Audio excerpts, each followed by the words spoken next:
Flott. Ja, da ønsker jeg velkommen til det som dag 3 av cupfinaleseminaret. En god del av dere var ikke der på dag 1 da hadde vi yrkesseminar og gikk inn i gårsdag, mens en del av dere kom i går. Og tilbakemeldingene til oss, som i administrasjonen og styret i trenerforeningen, jo at det var veldig bra i går. Og det vi glad for å høre.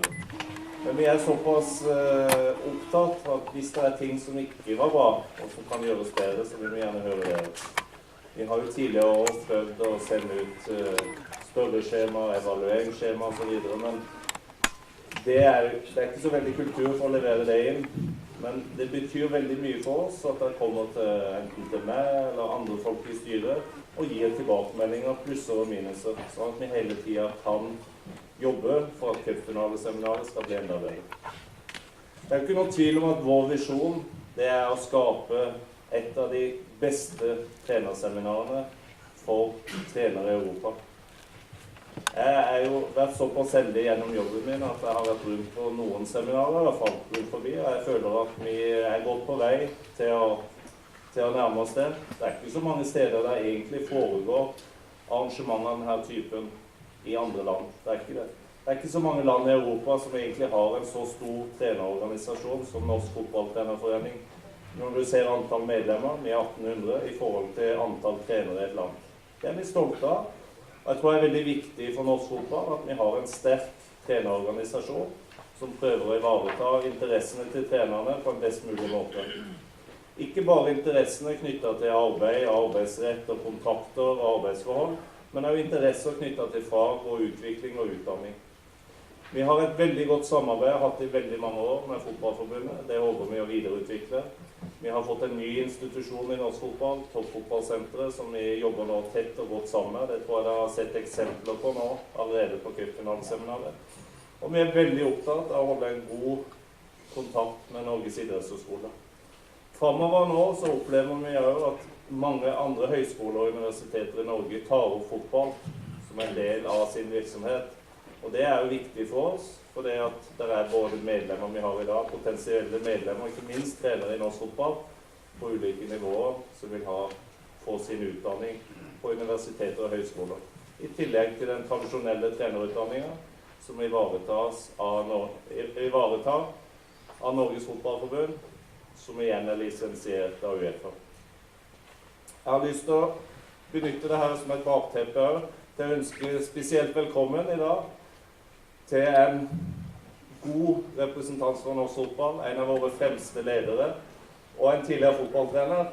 Jeg vet ikke om du fortsatt aktiv, Per Arne på feltet. Jeg ser du dømmer av og til, men Per, kan du reise deg?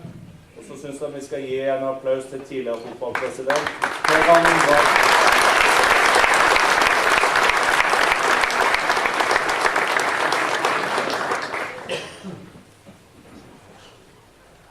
Cupfinaleseminaret inne i sitt 24. år. Det betyr at trenerforeningen har eksistert i 24 år. For det at ganske tidlig så kom cupfinaleseminaret på tegnebrettet. Det ble realisert allerede tilbake midt på 80-tallet, med den første samlingen på noe som het Linne Hotel oppe på Linnerud. Så dro cupfinaleseminaret videre til idrettshøyskolen, der det ble arrangert i 21 år.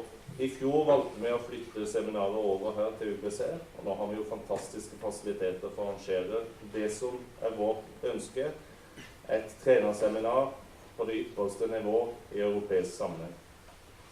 Det fortsatt potensial til forbedring både når det gjelder antall, når det gjelder muligheter for å kunne koble andre grupper av fagpersonell inn i seminaret, og selvfølgelig kunne trekke enda flere toppfolk inn her. Men det klart at jeg tror at dere allerede har merket nå gjennom gårsdagen, og det dere kommer til å merke i dag, det at vi har veldig mange av de aller fremste folka på plass her, som villige til å dele av sin kunnskap og erfaring gjennom mange år i virket sitt.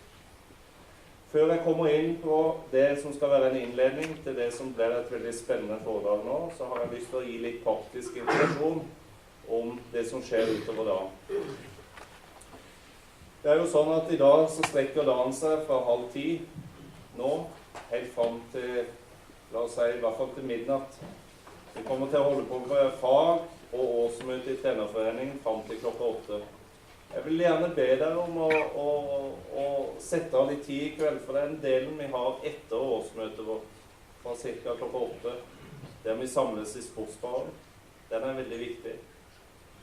Da serverer vi pizza, det er mulighet for å kjøpe godt drikke i baren, og det er en flott anledning til å treffe trenerkollegaer og slå en prat og reflektere over det de har opplevd. Så ikke gå glipp av muligheten til å være sammen og ha muligheten til å være der i dag. Det blir både koselig, og jeg tror det kan bli veldig lærerikt. Og det er det når vi kommer sammen, når vi kan slappe av litt, ta skuldrene ned og få seg øl. Når det gjelder praktiske ting i dag, så er det sånn at en del av dere har bestilt cupfinalebilletter. Det vil bli delt ut i sportsbaren i etterkant av lunsjen. Sånn at da skal dere se etter Tore Grønning. Tore, kan du reise deg?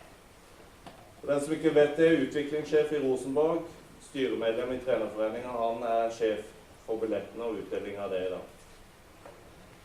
Så vi har foreløpig ingen ekstra cupfinalebilletter, men det kan være at det blir noen som ikke blir hentet, og da har vi en mulighet for å kanskje selge unna noen flere billetter.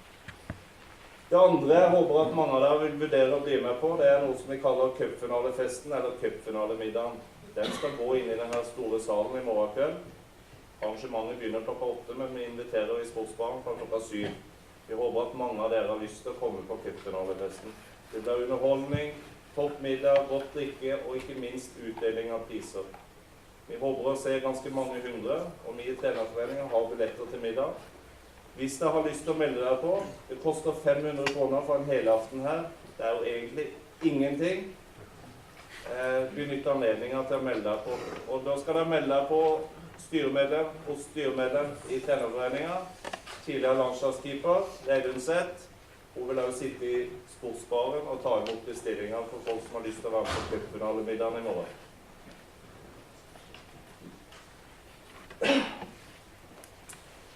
Trenerforeningen har årsmøte i dag. Jeg vil tippe at når jeg ser utover forsamlingen her, så er flertallet av dere medlemmer i trenerforeningen. Hvis ikke dere er medlemmer i trenerforeningen, så vil jeg at dere skal komme til meg i løpet av dagen, eller sende meg ned på oss fremover og melde dere inn. Det bør dere. Men jeg ønsker dere velkommen til årsmøtet. Det begynner klokka 6:15 i Thoresen-losjen. Hvis det viser seg at vi blir veldig mange folk, så flytter vi over i plenumsalen. Det er litt lenger innover UBC.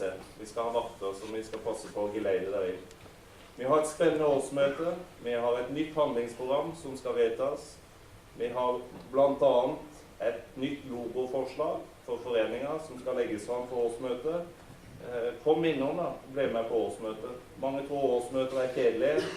Mange tror at det er et sted, hvis jeg dukker opp, så blir jeg valgt til et eller annet. Ikke vær bekymret for det. Om du skulle bli valgt til noe, så er det både en ære og en fin utfordring å ta med seg.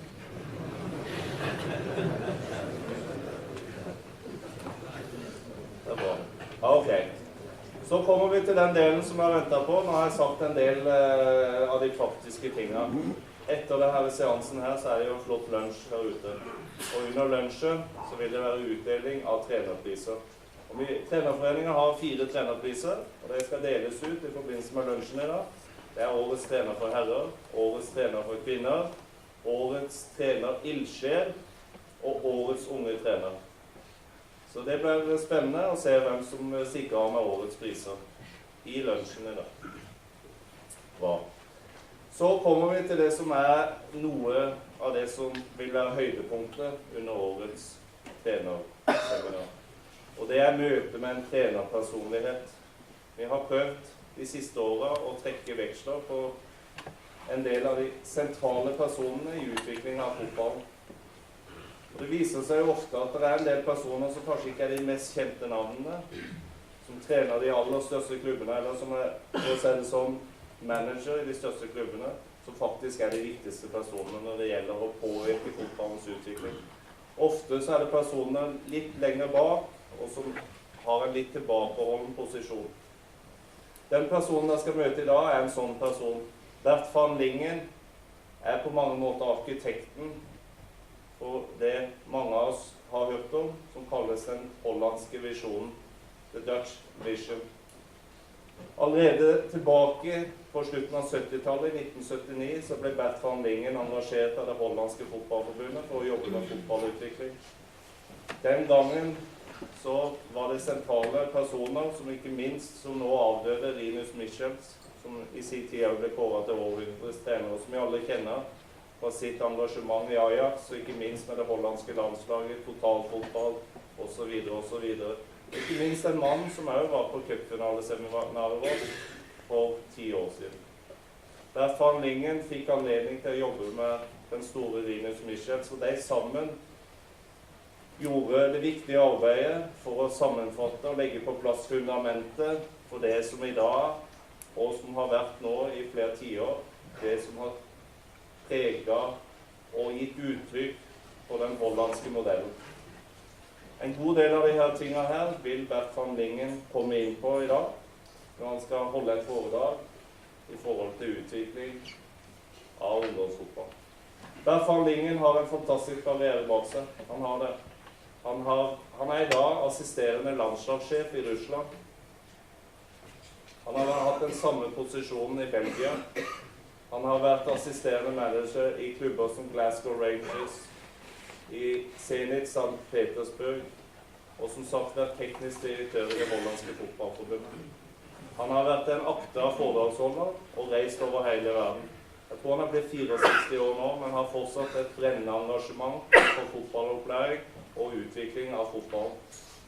Jeg er utrolig spent på dette foredraget, for jeg vet at dette er en av verdens fremste fotballpedagoger som gjester oss. Og som jeg ser, dette er en historisk begivenhet, sånn som det selvfølgelig var i sin tid når Rinus Michels var her, og vi har hatt Roy Hodgson, vi har hatt mange store personligheter, men nå, i dag har vi Bert Van Lingen. Og jeg synes det er stort, og jeg tror det kommer til å være en inspirasjon til dere alle sammen, som dere vil kunne ta med dere videre inn i trenergjerningene, som det er på toppnivå, om det er med spillerutvikling, eller om det er med barn og unge. Så som sagt, jeg ber dere se frem nå til 1,5 time med skikkelig fotballfag. Okay, Bert, I want to welcome you. If you can come up to me on the podium. Thank you very much.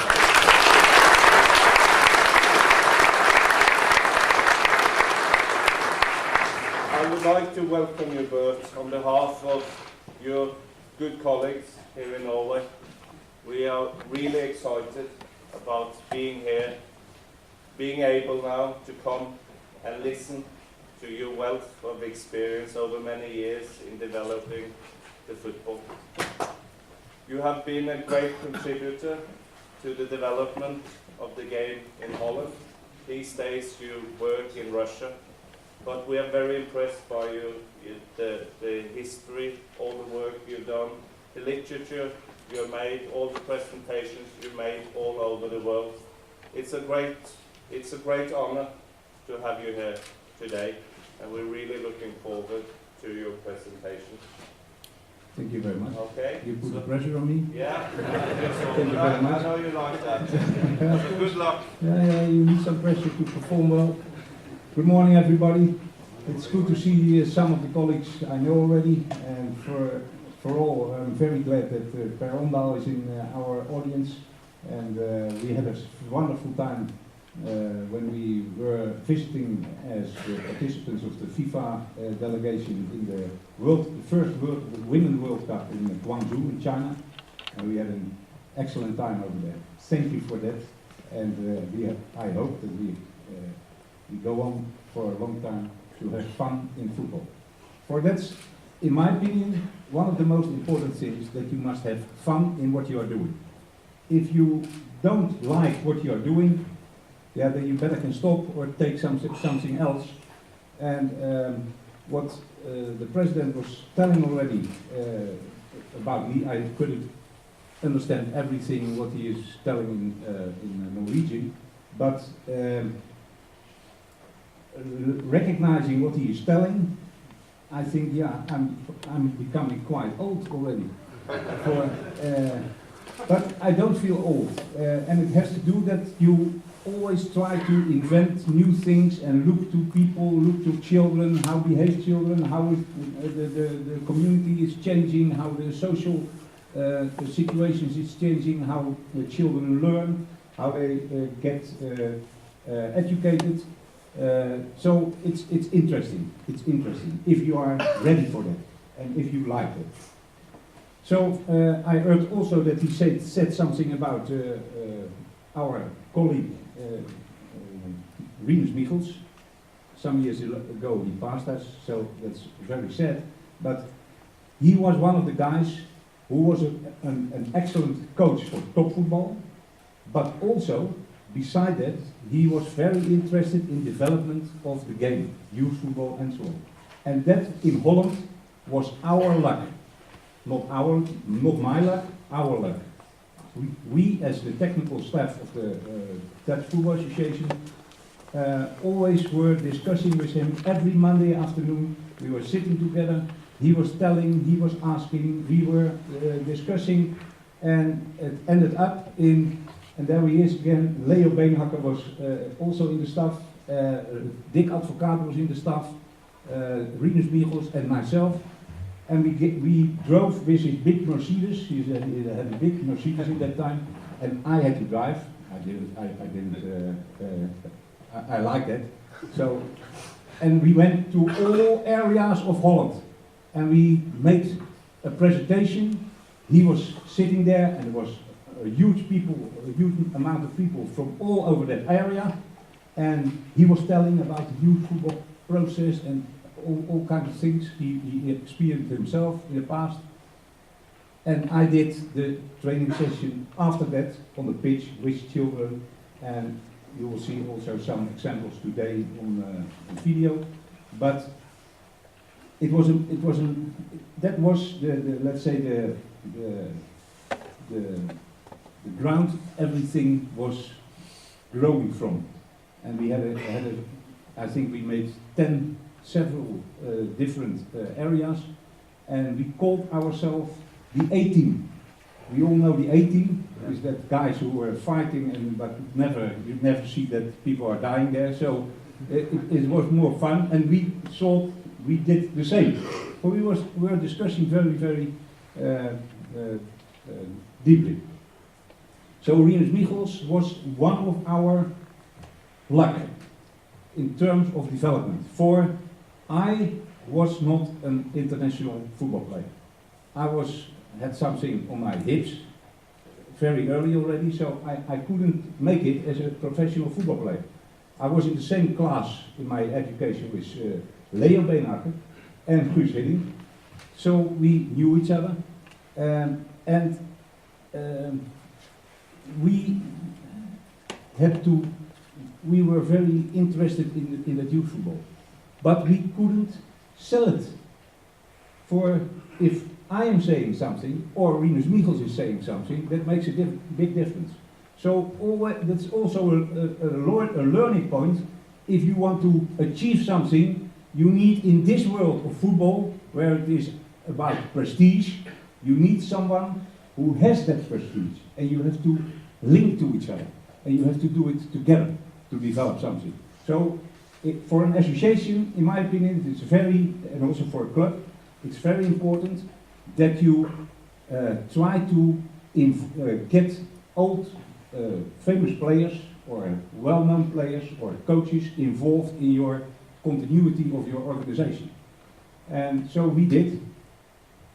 And it was in that time that the basement was built for what is now called, what we call the youth football learning process.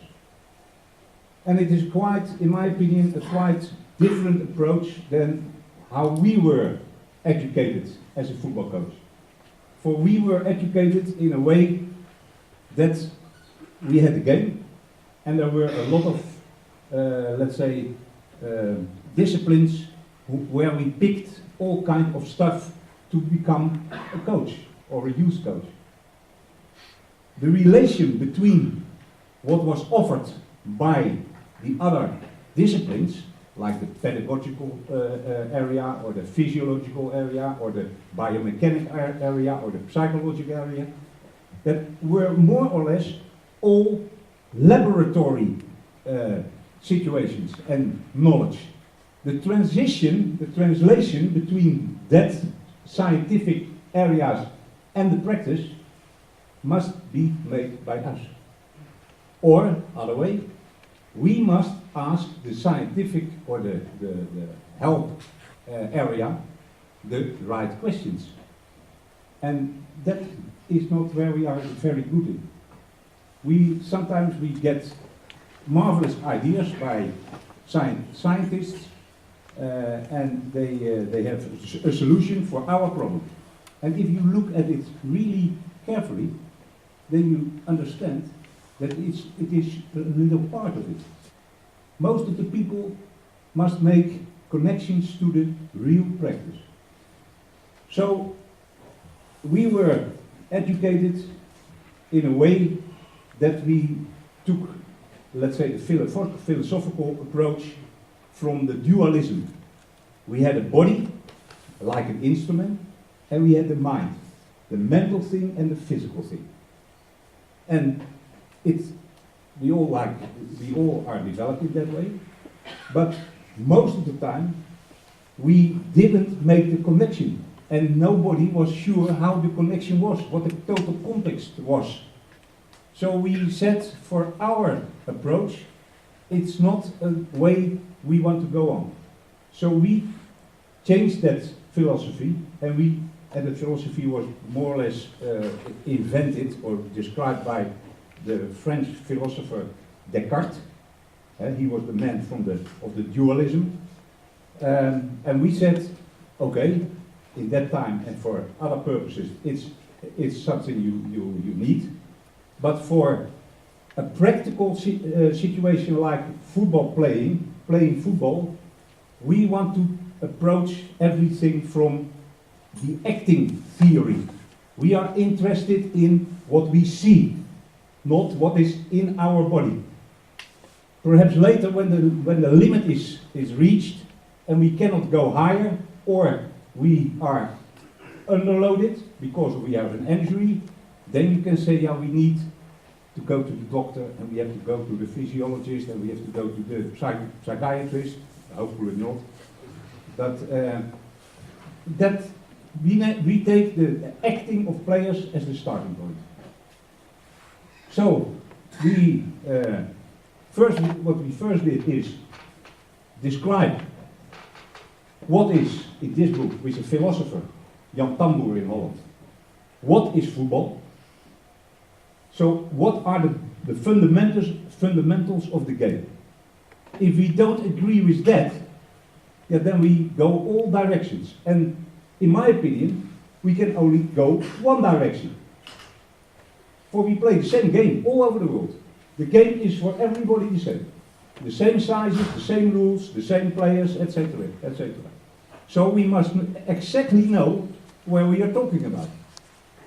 And we described it in terms of the acting theoretical starting points. So we looked at the context where football players are acting in. That make them football players. That make them behave like football. That make them act like football players. If you take the rules out, or you take the aim of the game out, it's a complete different movement and a complete different motorical situation. So we discussed that with all our members of the staff some years ago. It's, I think, from what year it was? I'm getting old. Hopefully. It was in 2004. 2004. But in that year before we created this book, we have every month, we have with our staff the next chapter. We discussed it with each other, we wrote it again, we add something, and football theory is born. It says nothing about the participants of football. It's describing what is the game, where we are talking about. How can we analyze the game? How can we make it, what kind of structure do we need to talk to children about the game? How can we simplify the game? What can we leave away and what don't we have to leave away? So that was the, let's say the 2004 was the first step. From there, we created some more material, less theoretical, more practical to the development of coaches. And we created 2 books. One is this book, The Learning Process, the Youth Football Learning Process, and the other one is Periodization of Football from my colleague Raymond Verheijen. So these books have the same first 3 chapters.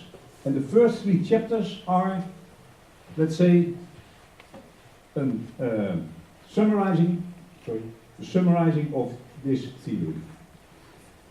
So we now are sure that we are talking about the same philosophy and the same game. One step beside this story, I was also triggered by that we had to do that better than what we did in the past, because the education of my son as an F-16 pilot, I learned from it. For it's a different industry, it's a different task, but you can compare it. It's also doing something to reach an aim. You have to fight the opponent, or you have to save somebody, or it doesn't matter. But the aim is clear. The instruments, the means, a fighter, a flying machine, and the pilot, they have to control that kind of thing. They have to learn that. They are taught in it. There are systems for that to develop. He is not alone. He has to do it with other fighters in a squadron. They have to communicate. Communicate about what? Make the transition to football. Communicate, 11 players, about what? Do we give the same meaning to things? If a fighter pilot isn't doing that, he's in trouble. And he will fail. And that will become accidents. If a football player is doing that, yeah, next time better. Or I don't understand, or I didn't see it, or yeah, I don't. It's not me. So there is a lot of, let's say, development in that kind of things. So I learned a lot about it, and we try to develop that as well. So as we are, most of us, I think, men and women, are dealing with youth footballers or adult players, but I'm told a lot of youth coaches here. If we take our job as a professional job, then we must study, in my opinion, a lot of things. A lot of things. And everybody on his own level. And everybody in his own context. But in my opinion, what I want to show you in the next stages is that we have to answer some questions as professionals. First of all, football, what is it? We must know where we're talking about, how we can teach it, how we can simplify it, what kind of structure do we need, etc. The second question, youth players, who are they? Are we aware of the difference between the different age groups? Do we know the characteristics of under 8 and under 16? Do we know the behavior? Do we know the social development of children in a certain age group? Then, coaching, what is it? Define it. Say what you want. What is your task? What do you want to achieve with players or with a team? And coaching, how do you do that? For it's a practical situation. It's not a theoretical thing. At the end, the coach with his players, the coach with his player, has an interaction. The coach is perceiving something, what the player is doing, and he has to react, or he has to change, or he has to command, or he has to give a push on the shoulder, or a kick in his butt, sometimes. So these questions are the main, let's say, starting points for our profession. I want to start with the first one. Football, what is it? I told you already a little bit about the history about it, how we, and by the way, it's mentioned the Dutch vision. That's something what we tried to overcome. We try to make a vision that's for everyone. For we have the same game. It's not the Dutch vision, it's the football vision. And I know they're advertising with the Italian vision, or the Brazilian way, or the Serbian history, or I don't know. A lot of advertising for all, I don't care, a lot of commercial people who are selling methods for football, training, coaching, etc., etc. I don't care. The more people who are talking about football, the better it is. But if we want to become a professional, we must select it. We must look, oh, that I can use, oh, that we can't see. Huh? We all know the examples that you are asking. You see it very often in conventions in the United States. If you look over there, what they invent with the thought to develop football players, yeah, then you think, what are we developing then? Football, what is it? The main thing is that you must be aware that it is a game. It's a game. What is a game? A game is that there is an aim. What's the aim of the game? What's the aim of the game? If you take winning, trying to win, to score more goals than the opponent, if you take that away, you have a different game. Then all actions, all, let's say, all the relation from players to that game is a different one. So we play to win. And don't say, yeah, but little children, they don't play to win. Yeah, they have to play to win. Otherwise, they are not playing football. So, we always play to win. But you, as a professional, must know what winning means for children from 5, 6 years, and what it means for boys or girls from 18 years. You must make the difference. If you act, if you want to teach your players from 5, 6 years that they act like a kind of mini adults, yeah, then you are making mistakes. For I see all over the world, when they play small-sided games, they start the games, 8-year-olds do the same warming up as their professionals. So you see children, they are robots and are tools of the coach. It's not natural what they are doing with this kind of things. And this. And the one who has the father with the biggest car is the captain, and he is telling what the next exercise is. You understand? Give the boys a ball or the girls, and they warm up. They are warm, for they are enthusiastic. They are warm here already, and it influences the rest.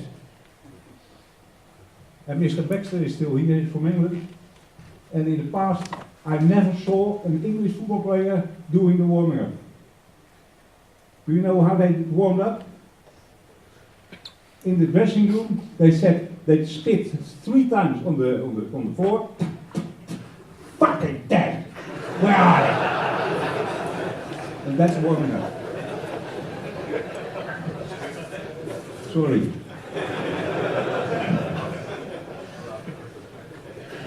So, don't forget that everything we teach. It's directed in a way that we try to win the game. All exercises, all skills, all acting, all actions are related to that basic fundamental thing. It's about getting goals and overcoming goals. To talk about that and to simplify it in terms of teaching and coaching, we make the following, let's say, pieces that we can talk about a part of the game, not in terms of strength or speed. For what is speed in football? What is speed in football? What is, strength in football? What's the definition of it? It's not useful to look at football players like this. So we made a different approach. We talk about attacking and we talk about defending. Attacking, when we have the ball, everybody will be, how do you say it? Everybody will agree that when we have the ball, we have to attack. Yeah? That's a starting point. So everybody knows we have the ball, we have to go there to score a goal. If we don't have the ball, we have to overcome scoring and we try to get the ball back. And the third part is the transition. For football is not like basketball. Why not? What's the big difference between football and basketball? Say it in Norwegian. I let you translate it. Number of goals. The number? Number of goals. The number of goals. Yeah, at the end, as a result. No, but in the fundamental of the game. What's fundamentally different? Fundamentally different. Time limit. Time limit. Time limits? Yeah, but it's not that what I mean. You use your hands. You use your hands, and what does it mean? In related to your foot, your feet. Yes. What about the opponent? The opponent always can influence us. If a basketball coach, he will not agree when we have the ball. We dribble. It must end in a goal. If we don't do that, we did a bad job. If we compare that to football, we cannot ask that from our players. Because the opponent always can influence all our plans and all our strategies. Because the ball is always free. That's the big difference. So in terms of that, the transition, the unpredictability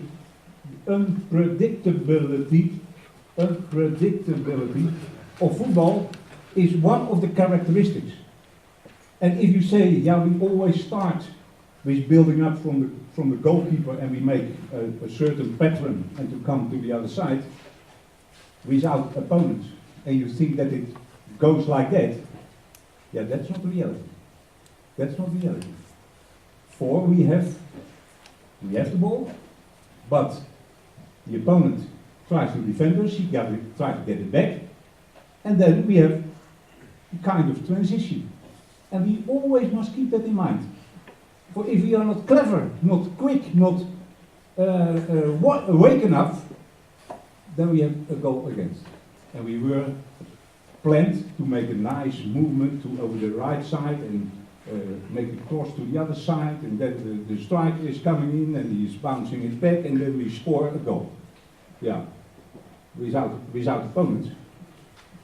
But the opponent is also one of the most important things. To refine it, to make it more specific, you can say when we have the ball, you can divide it in two different stages. The first stage is building up.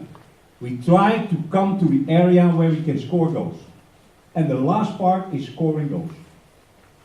So where we are talking about, when we are talking about scoring goals, how there's a relate with building up, etc., etc. The other thing, the opposite, when we have the ball, we try to do that. The opposition tries to disturb us. Keep it in mind. So exercises without no opponent are no football exercises. I know clubs who exercised 11 against 0 to make a game plan or something. Yeah, I've never seen that game plan in the real game. And prevent from scoring.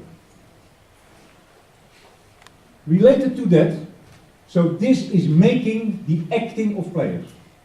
And the core situations for players are related to actions with the ball and actions without the ball. For we are talking, in the past we were talking very intensively about technique, but what is technique? What is technique? Is coming free, or is faking, or is sprinting, or is jumping? Is that not technique? What is technique? So we split it up. So football actions, the core situations are actions with the ball, dus receive, pass, dribble, shoot, head, kick, everything, pass, faking, actions without the ball. Squeeze, chase, mark, sprint, make space for another one. So this is the main acting situation. But it's not enough. For the football achievement from a player is more. And more in terms of perception. Don't underestimate the part of perception. You can talk and exercise driving a car, but driving a car in practice is related to the context where the car is. The road, the traffic, the opponents on the other side of the road. So game awareness, perception is very, very close related to the football actions. It's also a way of acting. A way of acting. It's not something, let's say, geheimzinnig, what is it? Mysterious. No, we have eyes, we have ears, we perceive, and in the context of a game, we perceive where the opponents are, where my teammates are, where the ball is, where the referee is, where the goal is. And the more we experience, the more pictures we get, the better the recognizing of things, the better the interpretation of things. You can perhaps you remember from your own history. If you start playing football as a young kid, yeah, we all know that pictures. The mothers and fathers along the side, and the children, when they're starting football, they are waving to their father, and they're seeing a flower, and they are doing other things than football. They see too few from a lot. And we must try to turn it around in all these years. So game awareness, perception, connection with the task, team function, and the choices in it. But it's still not complete. The achievement of the football player is not complete. If we forget another important thing, then we are missing one of the most important things, and it is communication. Communication, in our definition, is awareness, perception on team level. So not one player has to perceive what it means when the ball is passing in the width of the opponent in the building up. No, 11 players has to give the same. First of all, they have to look at the same thing. Second is that they interpret the situation the same. And after that, they act what belongs to their task and position on the pitch. Is it a little bit clear for everybody? Can follow me still? Okay. So game awareness on team level. So team building. The definition of team building. Yeah, we saw a lot of different situations. Coaches who went to the mountains to climb mountains and to make boats with ropes and with trees, and they have to do it together, and they must make fire, and they must shoot fishes to eat, and that team building. They have to do it together. But too easily, the transition is made from that team building to team building where you really need a team. And that's in the game. You better can exercise that than going to the mountains or the sauna or something else or a barbecue. Also nice, don't forget it. But don't think that's the same team building as where we are working for and what our profession is. So this is more or less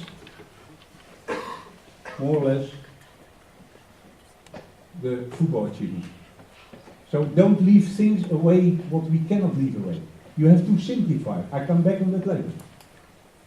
The other thing is, if we want to become better and better and want to change the level of our players to a higher level, or to prepare for competition, then we must prepare all these things together. This is football. This is football. And not only actions without the ball. In the beginning of the season, we have to run a lot.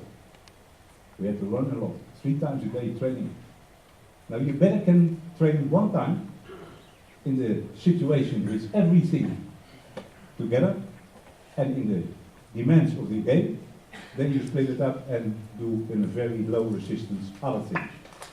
So this is more or less what we described in the book of Raymond Verheijen, football conditioning, periodization, the same starting points, the same philosophy, but the rules of the physiology, of course, we have to look at it and we have to use it, but to make the transition to the game of football. And don't think that running, in this way it started.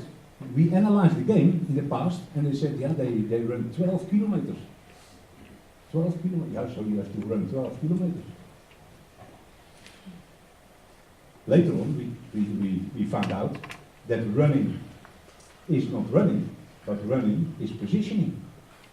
And positioning is related to the aims of the game, the perception. And it is so very unpredictable and so, how do you say it, grillig? Grillig. Grillig, is it Norwegian? Grillig? No? No, grillig.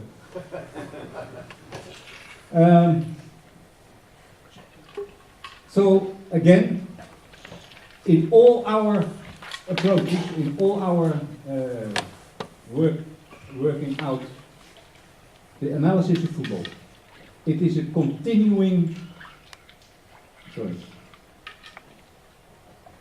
it's a continuing situation from transition from attacking to defending. And this we must try to use in, this is specific for football. It's not specific for basketball. It's not specific for chess. Chess is also a game. It's also about winning. But you can win the game, even to be not on the board. You can do it by telephone. Chess. The game chess. Yeah? you don't need muscles. You need muscles for your eyes and your mouth. And another one can make the. So it's also a game,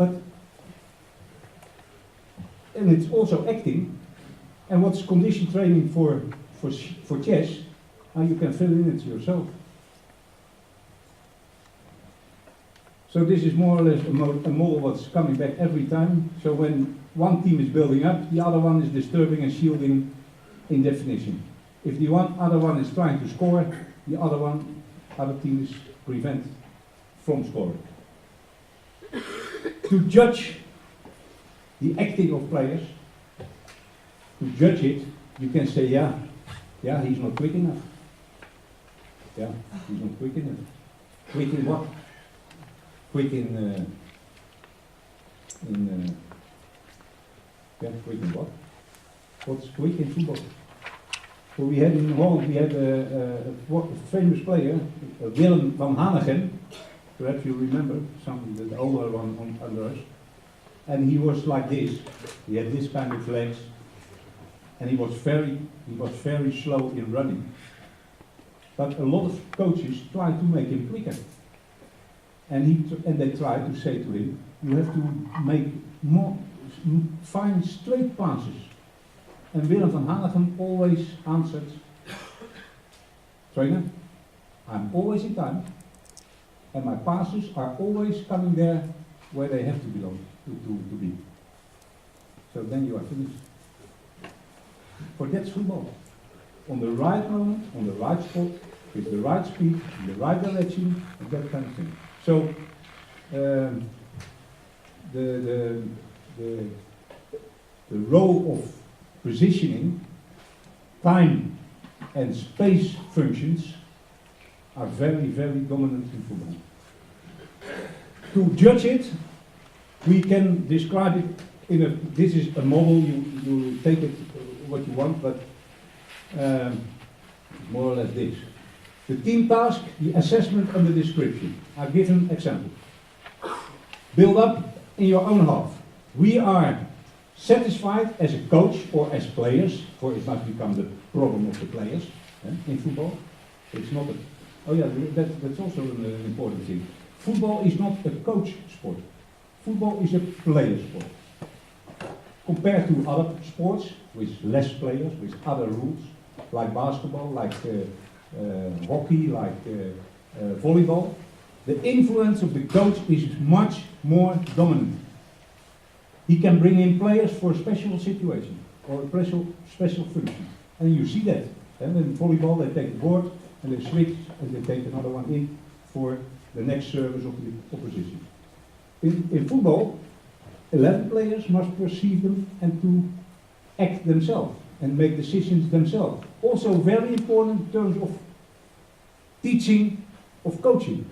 If you always want to be ahead of everything, of all children, and always have the answer, then they say, he knows it. No, the players must become the thinkers and the perceivers. You must arrange situations where they learn. I come back on that later for some practical example. We do excellent when we create scoring opportunities. Building up in your own half, we all know the situations. The opposition was attacking, goalkeeper gets the ball, in one kick or one throw, he puts his own player direct for the goal of the opponent. The best thing is to score. Now that's the best build-up. That's the best build-up. We are looking for that. For in our approach, we always say, depth, playing in the depth is before playing in the width. Look for that option and work for that option over there. Don't think from, they are the goalkeeper and the defenders. It's not my time yet. Let them come a little bit closer. No, you must be aware that in the disorganization of the opponent, the biggest chances are there. So it is still positive. It's still positive when the build-up leads to attacking. We are building up, but we're coming step by step, one line further, sometimes a little bit back, but we're coming to the area of the opposition. It's neutral that we keep the ball. It's not excellent, it's not positive, it's neutral. At least we don't lose it. And perhaps next time we can try to do the other thing. And it is negative when we lost possession. So the goalkeeper is yesterday, Wednesday, Zenit could become champion. They played at home CSKA. They are 6 points ahead or something. There was 1-0 for CSKA. The goalkeeper of Zenit threw the ball to the opponent. Turned around, goal, 2-0. Away championships for that day. So they have to do it again on Sunday. Hopefully. For them. Not for me. The next one. Build up in opponent's half. So the next stage.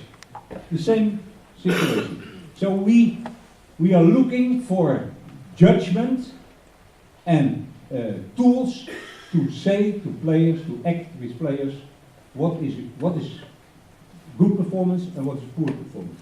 And the next step is, of course, how can we improve? And prevent scoring successful or not successful. We also have that for, we have that for defending and, of course, transition. And the next item we want to discuss, football players, who are they? So what I discussed before with you, it was not a real discussion, but what I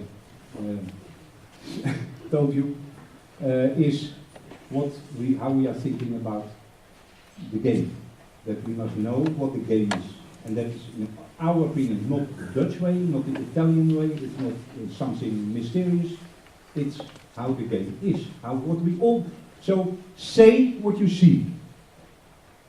And don't open players to look what their heart rate or their muscle fiber situation is. That we need when there is a big problem in terms of sickness or health problems and that kind of things. Footballers, who are they? Of course, we must know what level we are doing, what can we expect, what age, what can we expect with that age, and it's not new. For in school, they have that kind of method. We can learn a lot about areas where children learn other things than football.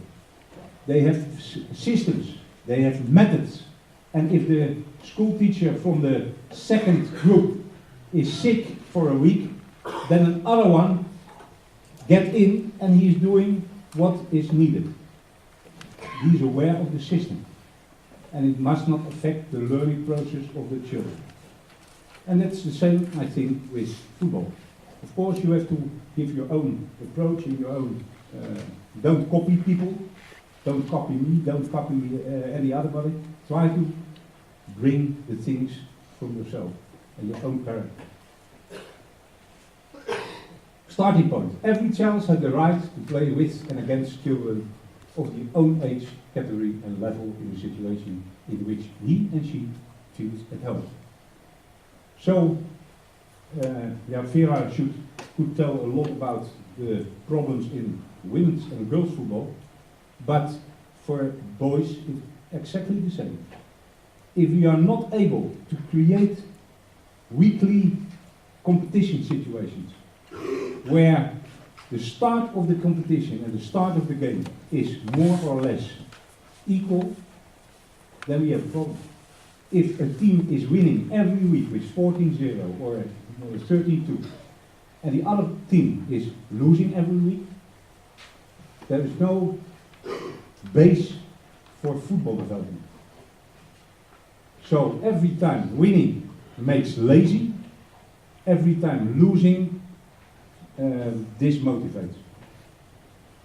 So a very important starting point for every association, but also in the club, is can we create situations where children feel that they play the game and not that they are only running to the net to take the ball again and start again. So the starting point is equality in sport, to start. And that's also a discussion in the, let's say, in the big competitions, with some clubs with a lot of money, always every year they are ahead. They have to think and to take care also of the rest of the competition.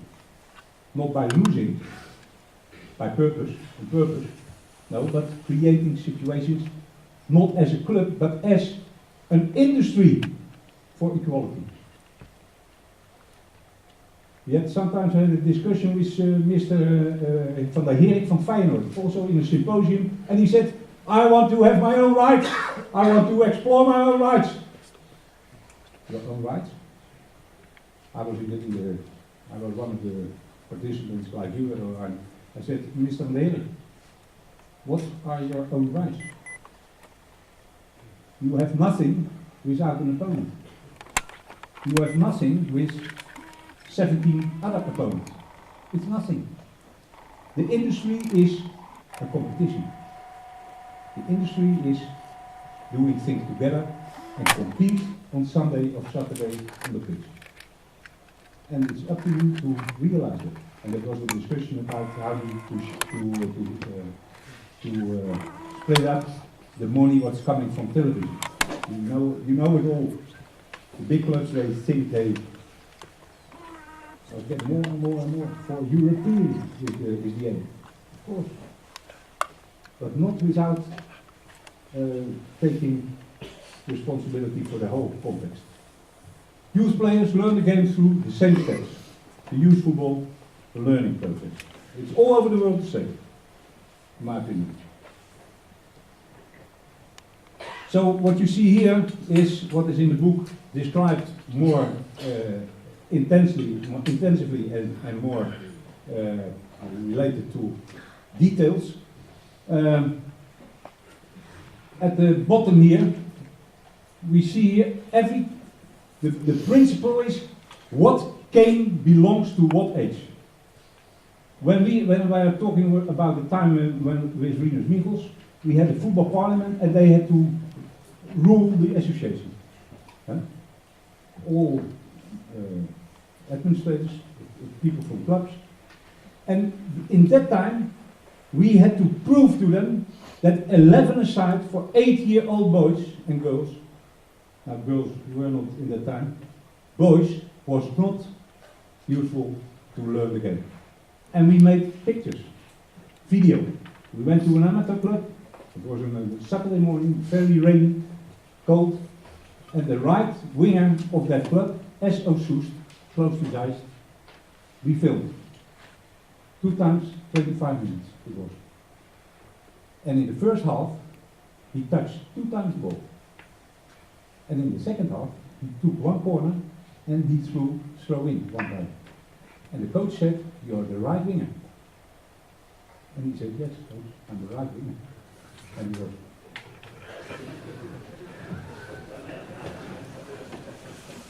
No interaction.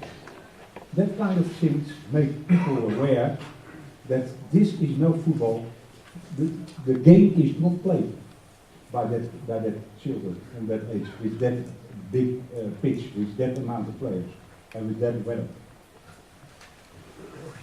So the game for under 6 and under 7 in Holland is 4 against 4. And why 4 against 4 and not 5 against 5 or 3 against 3? Yeah. Why 7 aside and not 8 and 10? We discussed about it and we found out that 4 against 4 is the smallest simplification of the real game. For in the real game, you also have the possibility to make the line in the depth open by passing in the width. If you play less, 3 against 3, you miss that option up front. So there is always the situation that children can use the side to go up front, individually or by passing. And 3 against 3 is more or less on 3 spots, 1 versus 1. Think about it. Try it. Not 5 against 5, because for that youngest age it becomes too complex. Again, for then you have one player who, what position? 1 forward, 1 back, and 2 on the side. And then you have another one. Of course, you can play 5 against 5. I don't say you don't have to play, but for the weekly game, we choose for this one.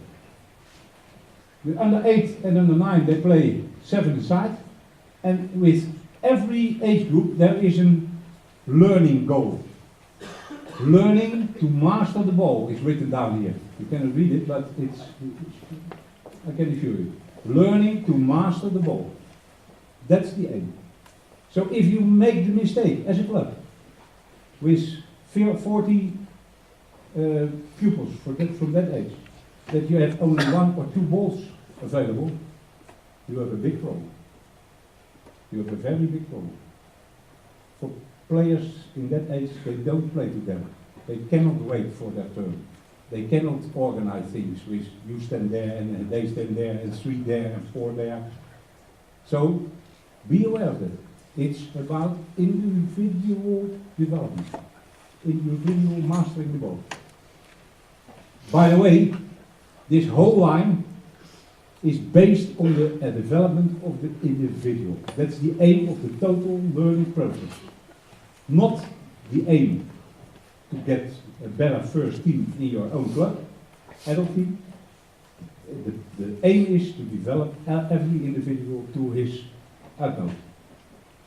So here is written down, learning to make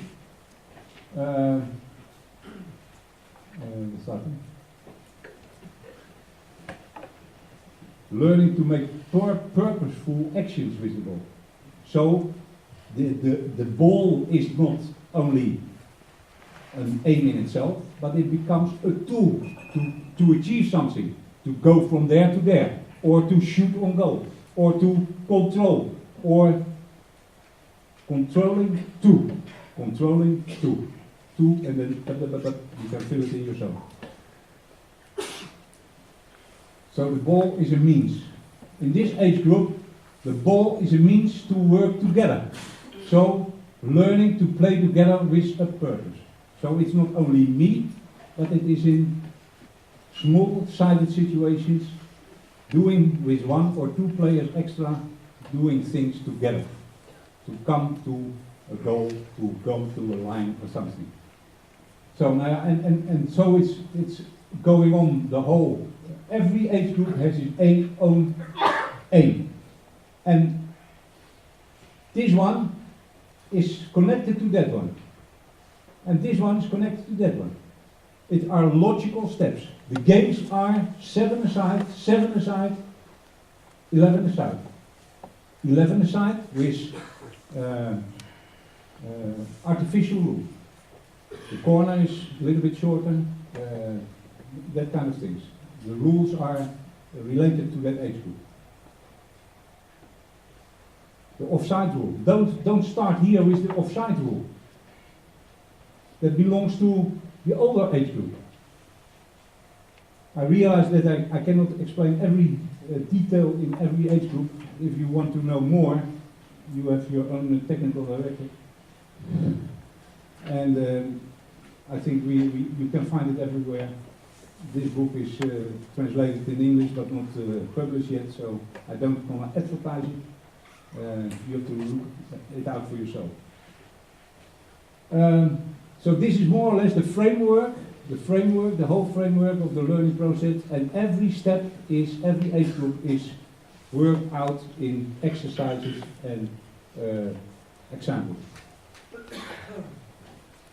Then, I think we first must have a small coffee break. Is that okay with the organizer? Can we have a small break? We start here at 11 again. Exactly 11 exactly. Thank you very much. So far.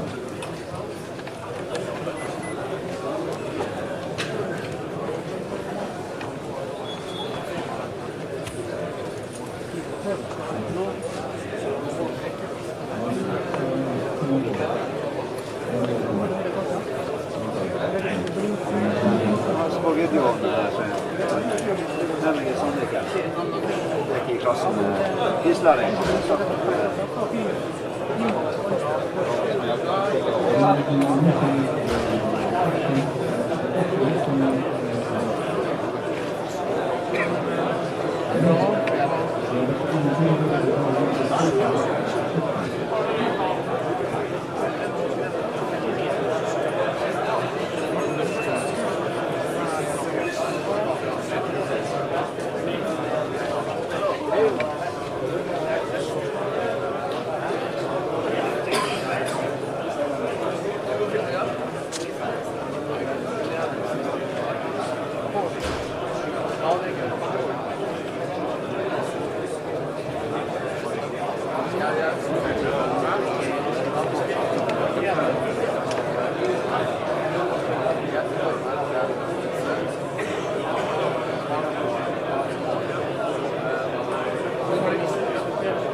Jeg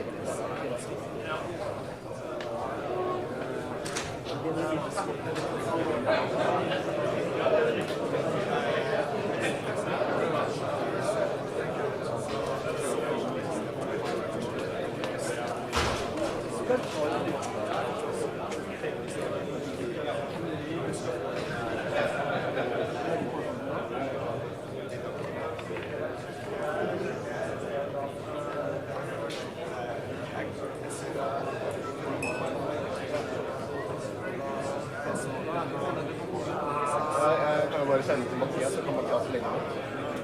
Hva er det? Ja, da.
Der var det så...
Hvor lenge holder det på?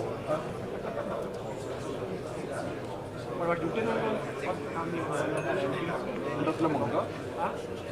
La Manga? Det har vært fast, det har vært et år. Hvor har du da? Nei, det har vært La Manga har vært en av de. Der har vært koblet på spillutvikling. Er det når det Nei, det er på, ja, det kommer litt an på hvilken avdeling, for jeg er der fra Vestland, til Aker.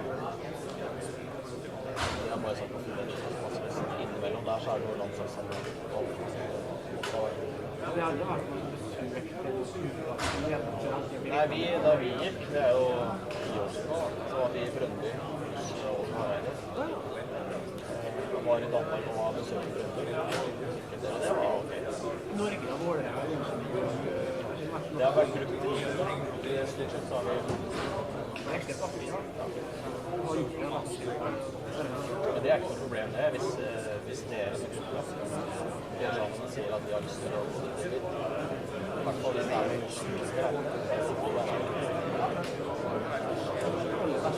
noe for eksempel det er mange her som kjenner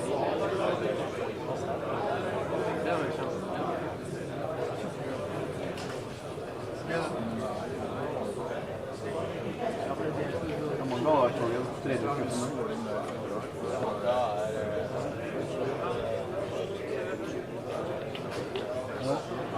La Manga så er det det til det? Hæ? Er det til det? Det er siste av alle ganger. Det er begrenset av hvor mye som skjer der neste gang. Ja, La Manga er greit. Bare velge større tall.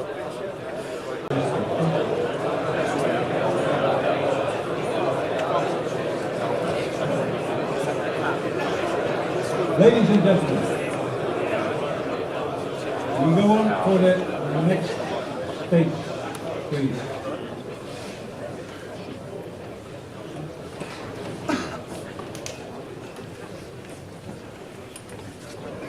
It looks like I have to present some awards or something that are coming in. Nice boys and film stars, I like to say. And then they are trying. Thank you, Dad. Thank you, Dad. Oh, okay, we go on with coaching. What is it? Of course, we all are coaches and do our own job. And what I said before, don't try to copy another one, or don't try to copy a role model, for you are not that same person. Try to find your own, let's say, motivation, and try to find your own limits. And when you have limits, try to raise that limits. Try to find solutions. Coaching, what is it? What is it? The definition. A definition. It's not the definition, for there are a lot of definitions about everything. To influence the acting of football players in order to durably improve the quality of the football performance. So it is not that it is about you. You must become aware that you are, in terms of the development of youngsters, you are a little part in the chain. They get a lot of information. It's said before, this morning already. They pick up a lot of things. In this modern time, they have a lot of information. And you are part of it. And you are a part of it in what they like and what they enjoy. So try to continue that and try to keep them in the game. Try to keep them enthusiastic. Try to find out what kind of responsibilities they can carry already. For most of the time, we see coaches that they don't say anything to the best player. He's the best. He never makes mistakes. No, just even the best player, you have to give more responsibilities for things around him or helping other people. So it's not coaching on this level, but it's coaching of him, coaching of him, coaching of that, coaching of her, etc. So it's an individual approach.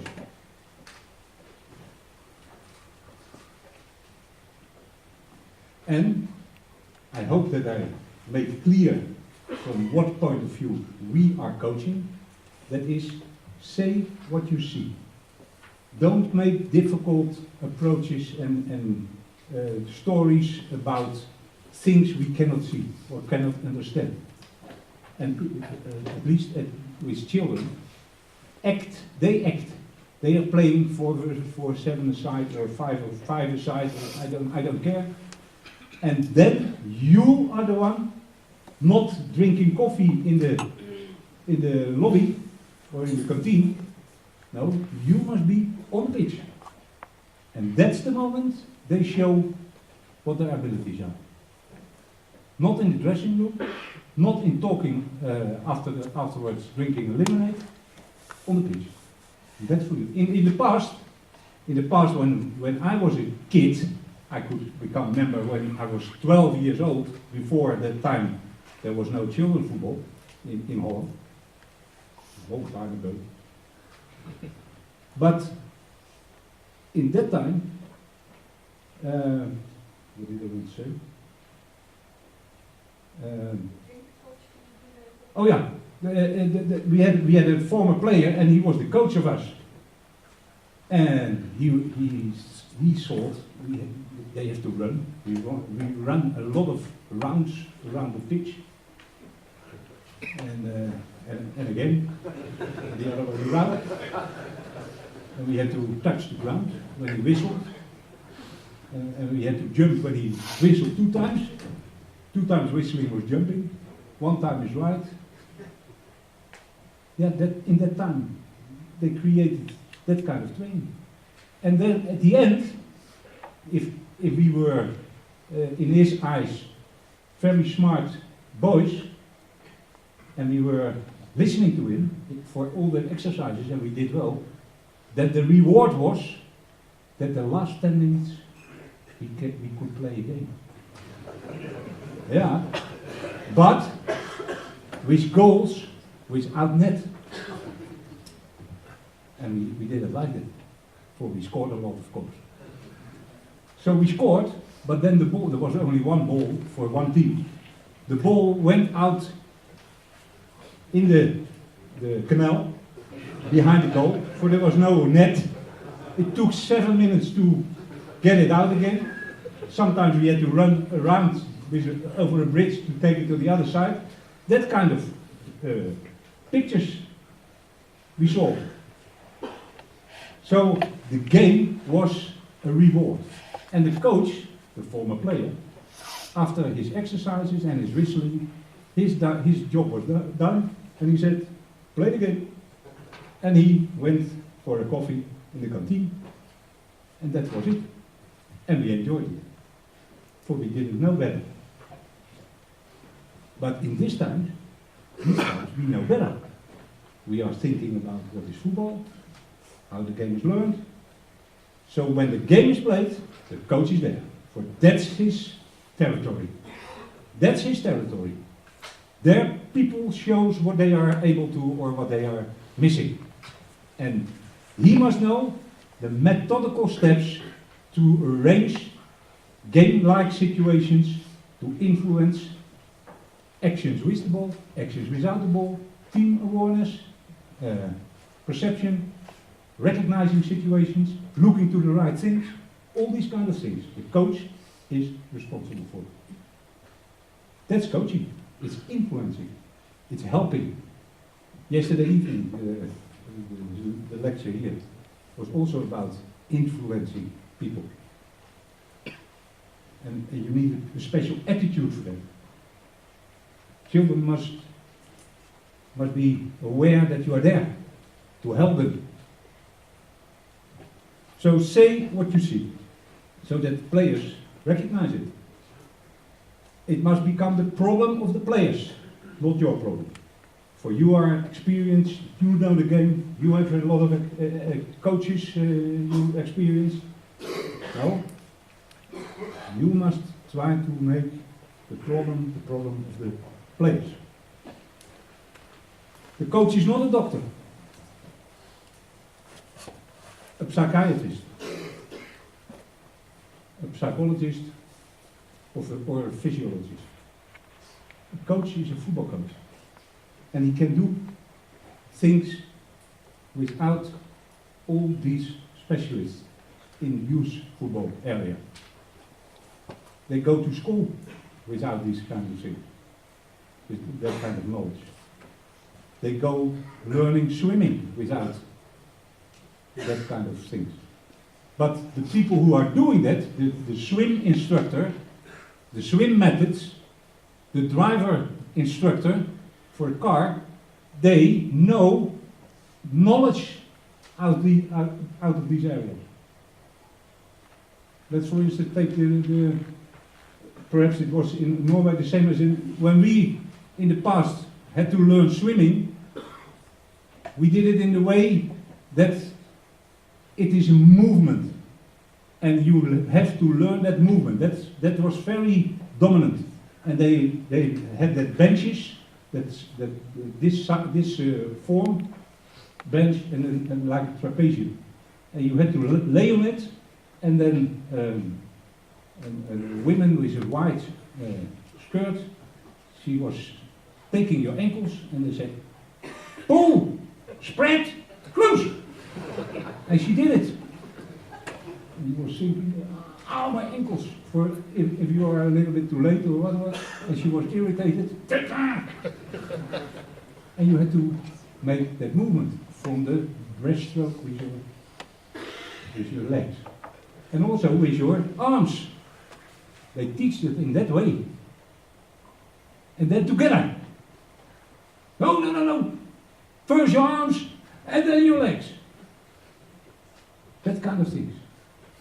And then, le moment suprême. It's French. You were taken into the water. And oh, I didn't care about my stroke with my legs and my arms.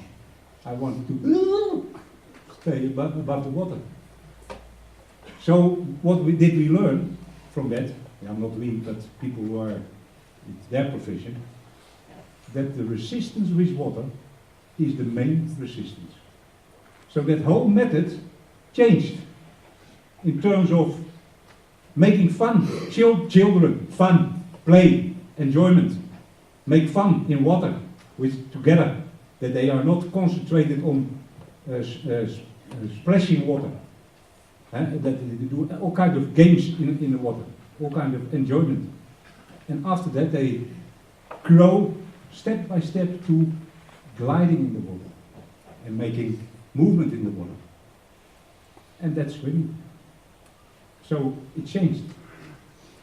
Everybody will be laughing if you want to learn to drive a car, that you go to the driver's school and you say, hello, I want to drive a car.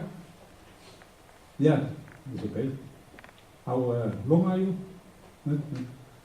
1 moment. And the guy is going, and he's coming back with the steering wheel. And he say, take that home, and you come on the bench, at the couch, at home, exercising the turning of the steering wheel. 2 times a day. Yeah, you're laughing now. But in football we do the same. We let players hours and hours passing. For what? Or we say to players, you have to play the ball through the air to each other. They say, through the air? Why? Yeah, I'm the trainer, so you have to do that. I have a whistle and I have a stopwatch, I have a tracksuit. Okay, coach. So they play the ball through the air, and one couple is playing from here, and they get it here. Another one has to jump to get the ball, another one get it here, another one there, another one there, and everything is okay. For the ball is going through the air. It doesn't help. That kind of things doesn't help. The coach must create situations where the need is not from him, from his fault, but the need is from the situation. So, the same exercise, we want to teach playing through the air.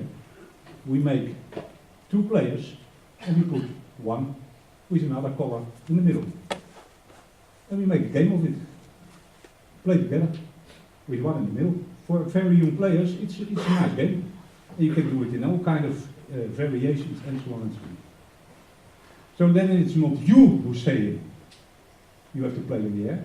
No, the demand of the game is asking that, is that. So the coach is more an, let's say, a creator of situations, and situations where the aim is there to learn something he wants to teach them because of they are in a certain age group. The football pitch is not an anatomic or physiological laboratory. So try to stick on what you see. What's happening? How is it organized? Let's say another example. If we play a position game, where, for instance, 5 against 2 or 5 against 3, and we always play in a rectangle, and I will explain why. If you forget to substitute the defenders, then the defenders, after 2 minutes, they are finished, and the 5 are not exercising anymore. You need the 3 or the 2 opponents to give pressure, to make the situation that the need to pass well, with the right direction, with the right positioning of the other players, with the right speed of the ball, with the right control, with the right positioning in terms of where the ball has to go, that makes the opponent, not the coach. But the coach is looking. The coach is saying, hey, stop. What was the aim of the game? Oh yeah. And what did you do? Oh yeah. Now then we have to discuss and we have to give solutions. Sometimes the players know it themselves, but they cannot produce it yet. But you must, step by step, help them to do that. Coaching, how do we do it? Yeah, I told something already. How to simplify the adult game. The normal game will be simplified to a more manageable size. I told you about 4 versus 4 and 7 aside. Of course, we discussed it in halftime with one of your colleagues. You play 4 against 4 with a goalkeeper. How you do it? If you have a meaning with it, it's good. If you have thought about it, if you have constructed the situation, what you want to achieve, it's okay. And you can make clear to players why they are doing that. Sometimes, if players are coming out of the dressing room, they can see by the setup of the markers or the cones or the goals what the exercise is. That's the power of good preparation. That's the power of good preparation.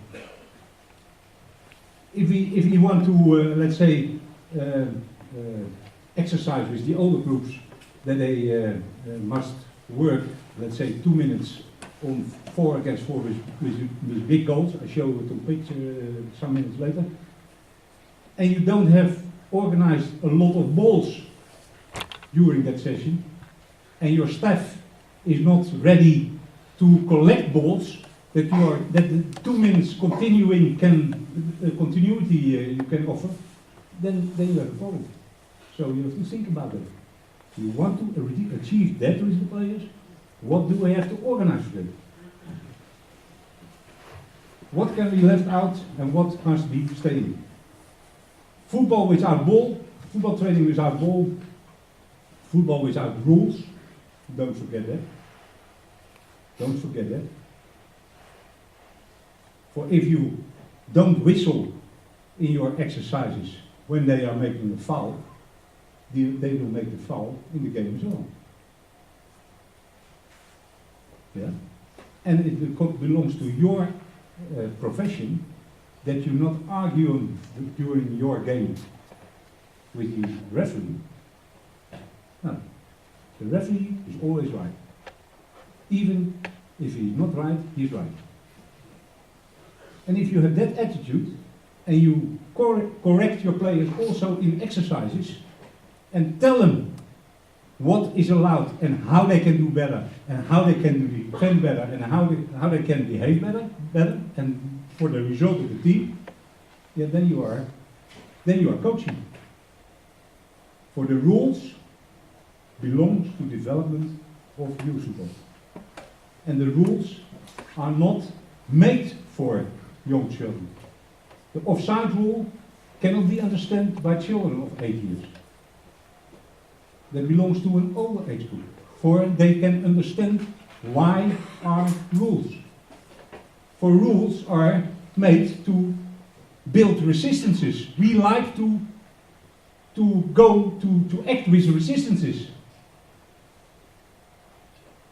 A marathon runner can better take the tram or the train for that 42 kilometers. But he is running. He wants to do that. He likes that. Or a mountain climber, he can better take a helicopter. But he likes it. That's his achievement. A football player, without rules, if the football player say, handball, I take the ball and I punch, go. Yeah, no, it's the rules are a part of the context of the game. And you have to teach that. Why are there rules? What's the meaning of the offside rule? How can we get an advantage of the throw-in, for instance? How can we organize it? Most, if you let young players throw in 7, 8 years,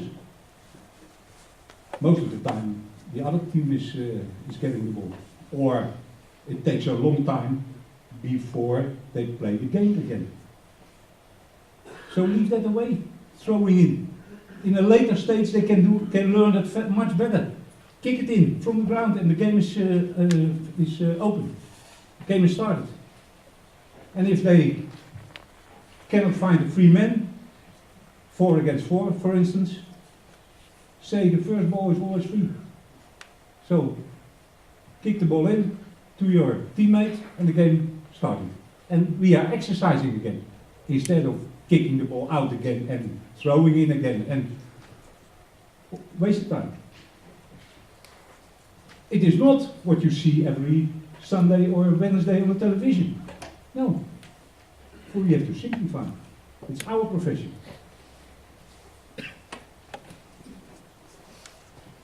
The observed football problem must become the players' problem. Teach the players to select the best option possible in order to maximize the effectiveness of their play. The coach will place emphasis on the observed problems.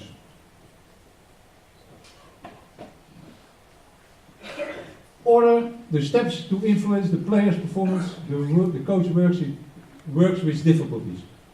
You have a lot of possibilities, a lot of instruments to create situations in terms of what you want to teach players. You can take players out. You can make the resistance of the opposition heavier or lighter. You can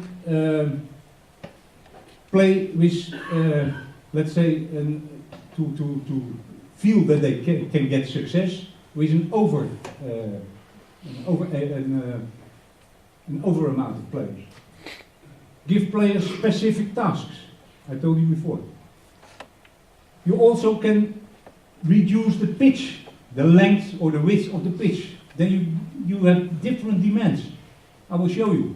We created, and it's normal for our youth coaches, but I think in Norway they also are working in this way, that we created a kind of basic forms, variations of the theme 4 versus 4. And by creating the space bigger or smaller, the goals bigger or smaller, you change the behavior of the players. If you play 4 versus 4 with small goals, there is no shooting. Everybody will say, why are you shooting now? For it's this goal, and there's no chance we can score it as well. But what you see to get the goal free is a lot of passing or dribbling. If you make a line as a goal, and you say you only can score by dribbling over the line, the demand is a lot of dribbling. If you say we have big goals, 4 versus 4, and you may only score by shooting out of the half of the area, a very short pitch, then you see a lot of shooting. And then, as coach again, you must be aware, if I create that kind of circumstances, my focus will be on what can I say about dribbling, or what can I say about shooting. You must have something in your bag.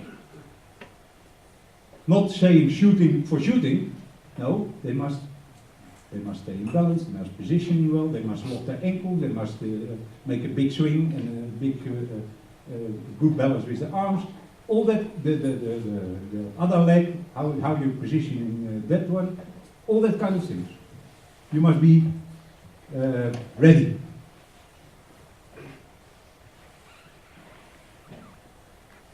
Communication between spelers in attacking and defense. How to simplify the translation to the real game situation.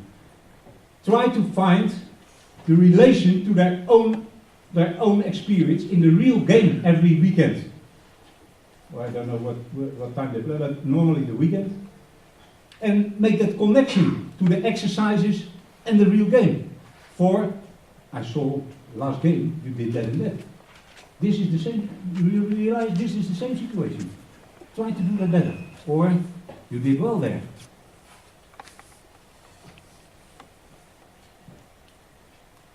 How to set up a specific training situation for children.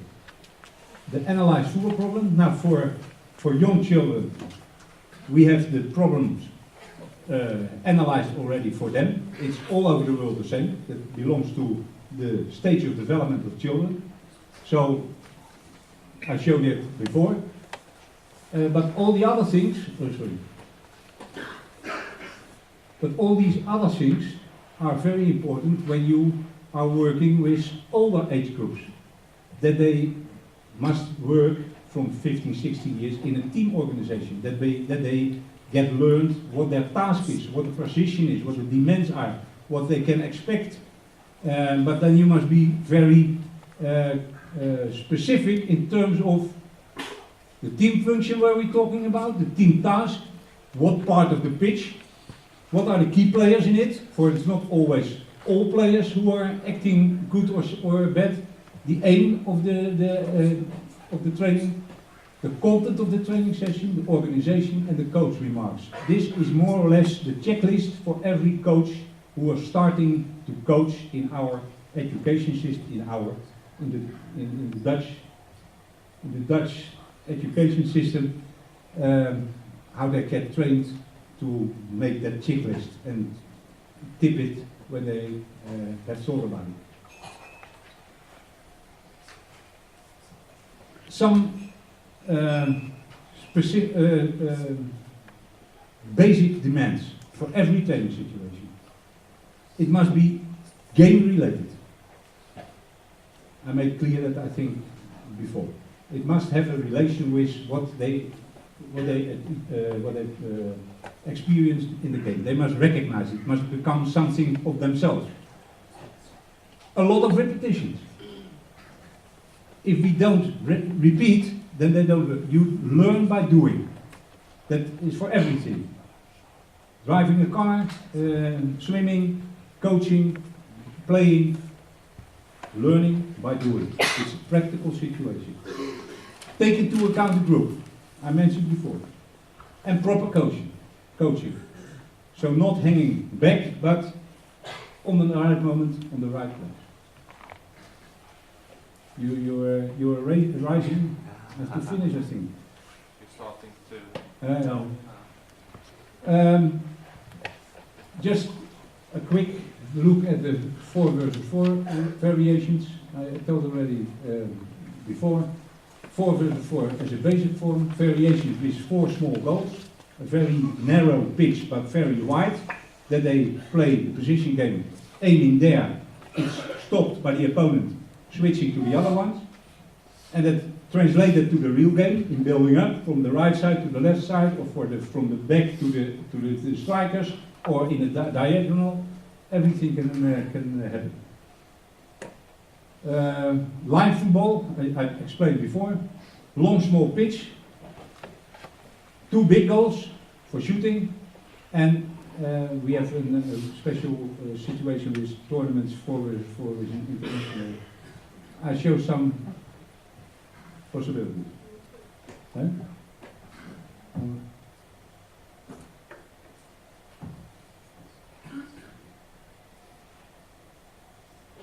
Now do it.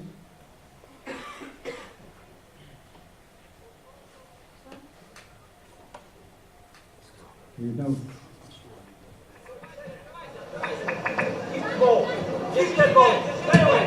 Well done. Good goal. This is Russia. 2 weeks ago in Sochi.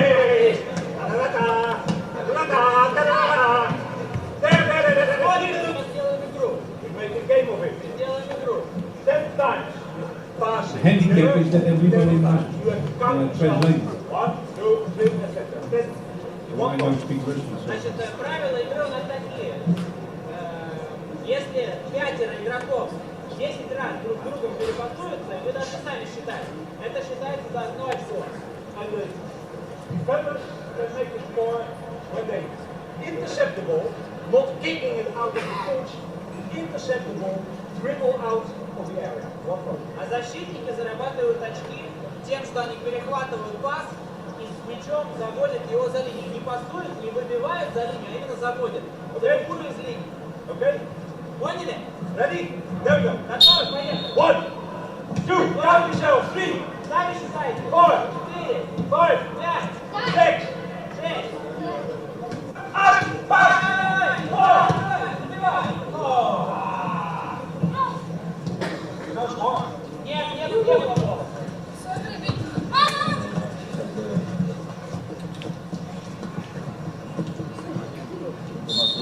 Is your right foot. А ты только правой ногой You must мячом do работаешь. this situation А fast. в этой ситуации, эта ситуация требует работы левой ногой. You understand? Понимаешь? Okay, left foot. На левую. Yeah, there we go. Всё, играем. Yeah, well done. Ah, that's it. Отлично, отлично. Up, spread out, spread out, spread out. Шире, шире, шире, шире, ребят, шире. Don't lose it.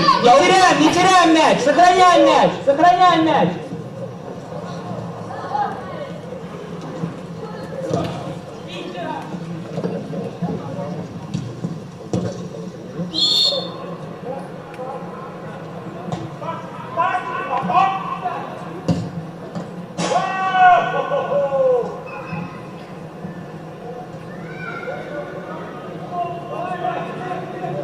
It is 4 versus 4 is 2 goals, 2 big goals. You see all the balls are ready to bring in. Organization is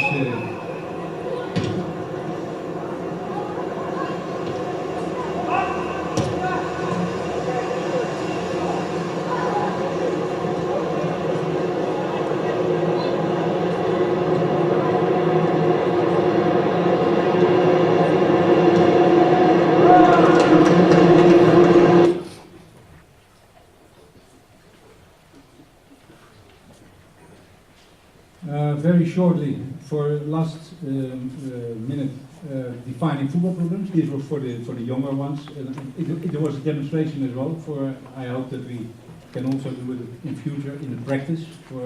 That makes most things clear next year perhaps. But if for the older players, you must have a system. And I told you before, all the points you have to go along to define the problem. What's going wrong in relation to the plan? Who are the main players and which are the positions involved in the problem? At which moment does the problem occur? On which part of the field does it occur? And what are specific elements are affecting the game, the players and the circumstances, for instance the pitch or the weather. An example how we do that then. At A, we have hardly any scoring chances. We don't come to the goal of the opponent. The forwards receive low quality supply from their own defenders. The link between the midfielders and the forwards is unsatisfactory. They don't understand each other. The defensive midfielders are not finding enough space to deliver long passes, and which specific details the problem worsens when the other team's forwards apply more pressure. So this is an example, but in this way you can describe every problem, every part of your education system. But this is for, let's say, 15, 16, when they play 11 aside in the second phase of that. And this is an example also from Russia 2 weeks ago in Sochi, with all academy coaches from the main academies in Russia. It's a strange situation, for it's very mysterious who is responsible for that, let's say.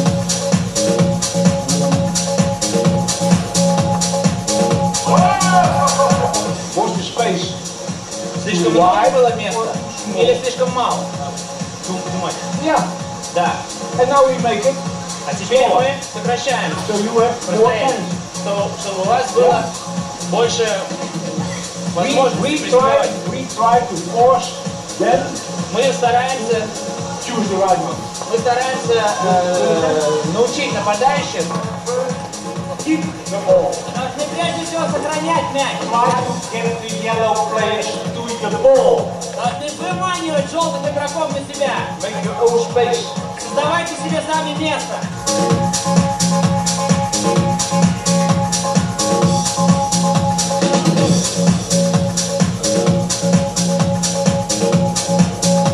The striker he was no, striker has to look. Yeah, now it's my chance. Pass. Understand?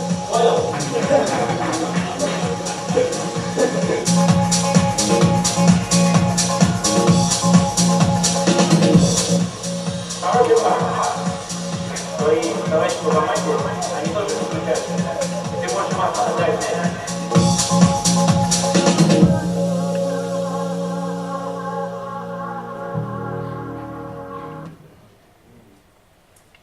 Thank you very much.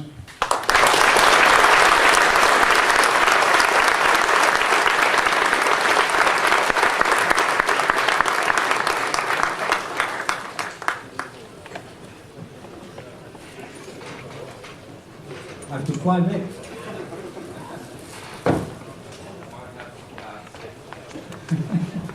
Ok, folkens. Før vi gir oss av sted til lunsj, så skal vi avslutte seansen her, og så skal jeg få litt praktisk informasjon. Vi har nå hatt et møte med en av verdens fremste technicians, som vi kaller det. Kanskje ikke verdens mest kjente trener, men absolutt en av de aller mest respekterte fotballpedagogene i verden. Jeg synes det har vært utrolig spennende og veldig fascinerende, og jeg ble veldig inspirert når jeg ser det her. Og som sagt, det er en mann som nå er engasjert av det russiske fotballforbundet og leder utviklingen videre i en av verdens mest ressurssterke fotballnasjoner. Jeg synes det er flott at vi klarer å få en sånn person her til Norge. Så Espen Olavsen, er du her nå? Espen, kan du komme fram litt? For jeg har lyst til å gi kredit nå til Toppfotballsenteret og Espen.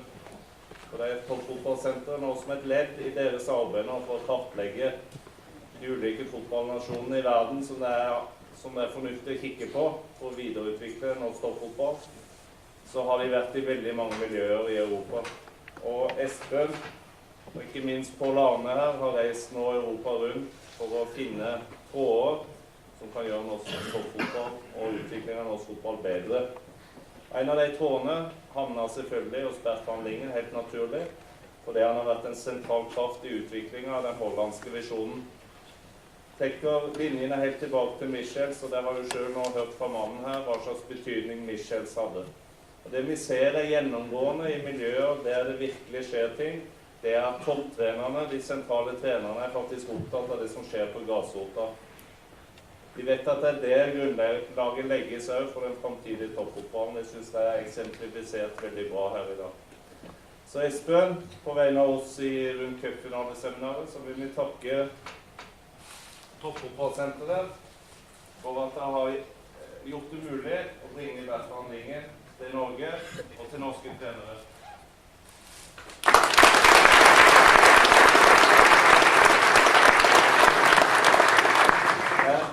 Behind every successful man, there's a very forceful woman. Vera, could you enter the podium? You probably saw a very nice lady walking up and down the podium here helping Bert to make this lecture very successful. There, yeah. And you know, she's the boss, she is. And I want to pay some tribute to Vera because she's not only Bert's second best, she's also a very qualified football coach. She's been in charge of the Dutch national side. She's been influential in the development of coach education in Holland for many years, and she was an excellent player herself. So Vera, I also want to give a small token of appreciation for you making it happen.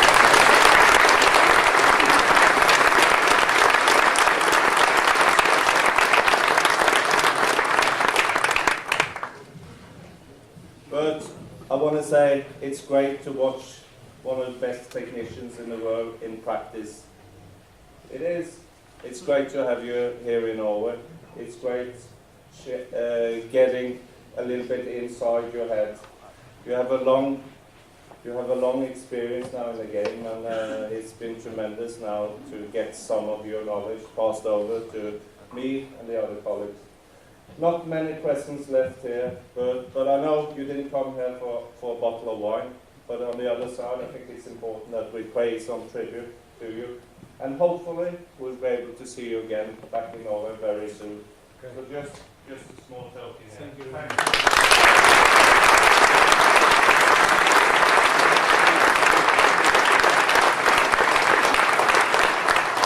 Yes. Bra. Ok, litt på overtid, det er dere vant til. Nå går vi og så nyter vi en kjempegod lunsj på UBC, og så kan vi se frem til utdeling av årets trenerpriser som vi tar under lunsjen. Men bon appétit. Ikke vær for sen nå til dybdeløpene, som starter nå etter lunsjen.